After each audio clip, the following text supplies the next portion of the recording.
Hola compañeros, mi nombre es Jennifer Abán Pérez y les voy a contar un escándalo que ocurrió en España en los años 80 a causa de una intoxicación alimentaria. Escándalo que acabó poniendo en prisión a más de una persona. Esta versión es completamente falsa. Por favor, acompáñenme a verla. A principios de mayo de 1981 se reporta la muerte de 3 niños y un adulto por neumonía atípica. Al menos 40 personas, en su mayoría niños, habían enfermado en varios barrios humildes de Madrid y en localidades de su periferia. Los síntomas abarcan ligero aumento en la temperatura, dolor de cabeza, somnolencia, fatiga y manchas parecidas a las del sarampión por todo el cuerpo. Muchos de los enfermos son enviados al Hospital Ramón y Cajal de Madrid, donde se monta un laboratorio permanente para estudiar la enfermedad. El hecho de que no se produzcan casos aislados, sino que afecta a familias enteras, hace pensar a los médicos que la enfermedad se transmite a través del aire o del agua. Se sospecha de legionelosis, pero esta enfermedad afecta sobre todo a gente mayor. En este caso, los enfermos son niños y jóvenes. A finales de mayo de 1981, 120 personas se encuentran internadas por neumonía atípica en el Hospital Provincial de León. La falta de datos y las contradicciones en la información oficial desatan la psicosis colectiva. El Centro de Control de Enfermedades de Atlanta manda a 3 especialistas a España. Se apuesta por una fuerte campaña de desinfección. En junio de 1981, la Dirección General de Salud Pública envió una nota informativa a la prensa, en la que se informa que la investigación epidemiológica vincula la enfermedad con la venta ambulante domiciliaria de aceite a granel, sin marca ni ningún tipo de control sanitario, que parece proceder de una mezcla de aceites comestibles con otras sustancias prohibidas por la legislación vigente. Ese día, la cifra oficial es de 3.430 personas hospitalizadas en toda España. Pocos días después, se confirmará que el origen está en el aceite de colza desnaturalizado. En la imagen, vecinos de Alcorcón, Madrid, entregan bidones de aceite a granel en un centro de salud, en el marco de una campaña de canje por aceite de oliva del patrimonio comunal olivarero. No solo es el aceite vendido a granel. En una investigación del Ministerio de Economía también se identificarán varias marcas de aceite envasado como no aptas para su consumo. Pero, ¿qué es el aceite de colza desnaturalizado? Para evitar la competencia con los aceites nacionales, la venta de aceite de colza natural de uso alimentario estaba prohibida en España. Importado desde Canadá y norte de Europa sin una licencia administrativa, era sometido a un proceso de desnaturalización, donde se le añadía un colorante para que no fuera desviado al uso humano. Su destino era la industria siderúrgica, para templar las piezas de acero. Pero una trama criminal importó este aceite desnaturalizado desde Francia, y tras someterlo a un tratamiento que resultaría tóxico, se mezclaba con aceites comestibles y era vendido a granel como oliva o girasol, puerta a puerta, en barrios humildes, sin ningún control sanitario. La práctica total de este veneno procedía de una refinería de Alcorcón, Madrid, donde el aceite desnaturalizado era sometido a altas temperaturas que provocaban la formación de productos tóxicos, como la anilina o el azobenceno. El resultado de la codicia y la falta de control administrativo fue la muerte y la enfermedad de cientos de personas con secuelas de por vida. En septiembre de 1981, con 123 muertos, según los datos oficiales, y más de 500 según los no oficiales, el gobierno niega toda responsabilidad política. Varios centenares de víctimas, muchas de ellas en sillas de ruedas y con visibles secuelas, se concentran en octubre de 1983 en Madrid junto con sus familiares para exigir responsabilidades. Los afectados consideran que han habido 4.800 muertes, pero la justicia reconocerá 1.700. El mayor envenenamiento alimentario de la historia de España deja tras de sí una enfermedad, denominada síndrome del aceite tóxico, que causa a miles de personas problemas vasculares, lesiones en el sistema nervioso periférico, problemas dermatológicos y afecciones en los órganos internos.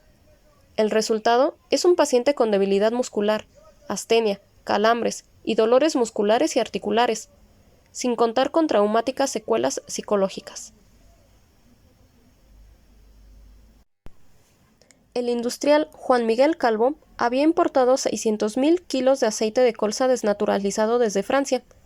llega en marzo de 1987, el primer día de juicio, en medio de fuertes medidas de seguridad, siendo el primero de los 38 acusados en declarar. En el sumario se reconocían 650 muertes y unas 25.000 intoxicaciones, sin determinar exactamente los agentes químicos concretos que había producido el envenenamiento. El primer macrojuicio de la Audiencia Nacional termina en junio de 1988. Un total de 1.086 testigos y 180 peritos testifican ante el tribunal. Entre las pruebas periciales aportadas se incluye una investigación de la Universidad de Sevilla, con 7 grupos de monos en los que se administraron distintos tóxicos, entre ellos el aceite envenenado. Tras ser guillotinados, se examinaron vísceras y músculos. Se tardó casi un año más en redactar la sentencia.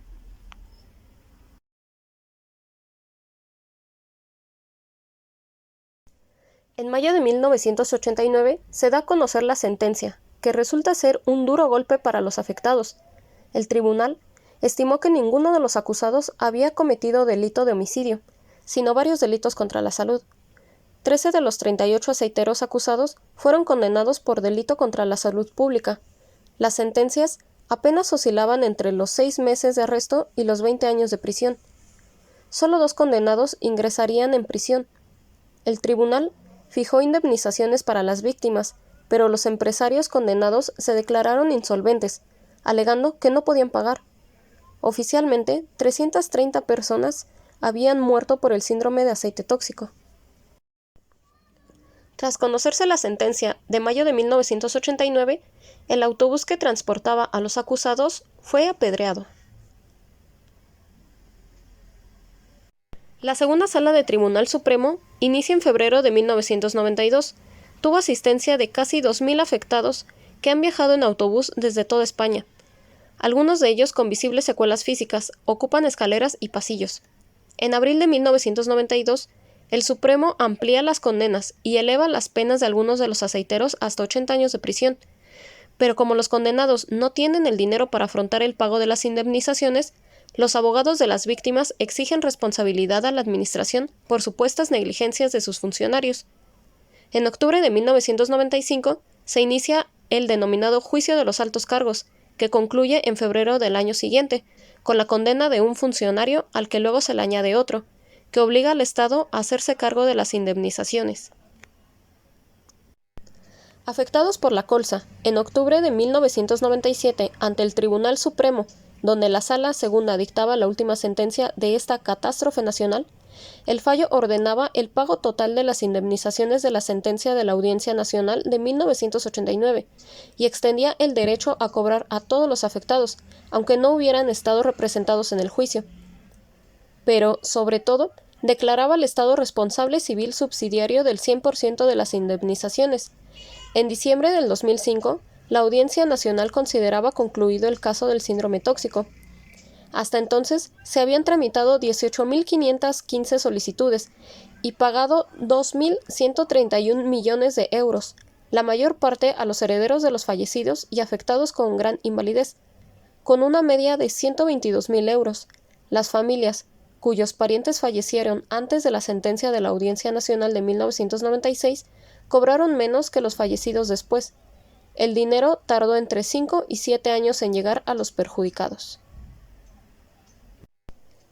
En noviembre de 1998 concluyó la retirada de 440.000 kilos de aceite tóxico para que fueran destruidos en una planta cementera en Francia, ya que ninguna empresa de tratamientos de residuos en España quería hacerse cargo de ello.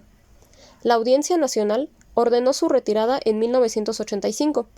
El aceite fue almacenado en Madrid, donde la Seguridad Social tenía unas naves industriales en desuso. Durante 7 años, la Guardia Civil vigiló el lugar, pero en 1992 los agentes fueron trasladados. Los vecinos pidieron en muchas ocasiones que el aceite fuera retirado. El Ministerio de Trabajo afirmó que era una prueba, a pesar de que el caso estaba cerrado desde 1992. El abandono de las instalaciones y las inclemencias del tiempo acabaron con los bidones rotos por el suelo.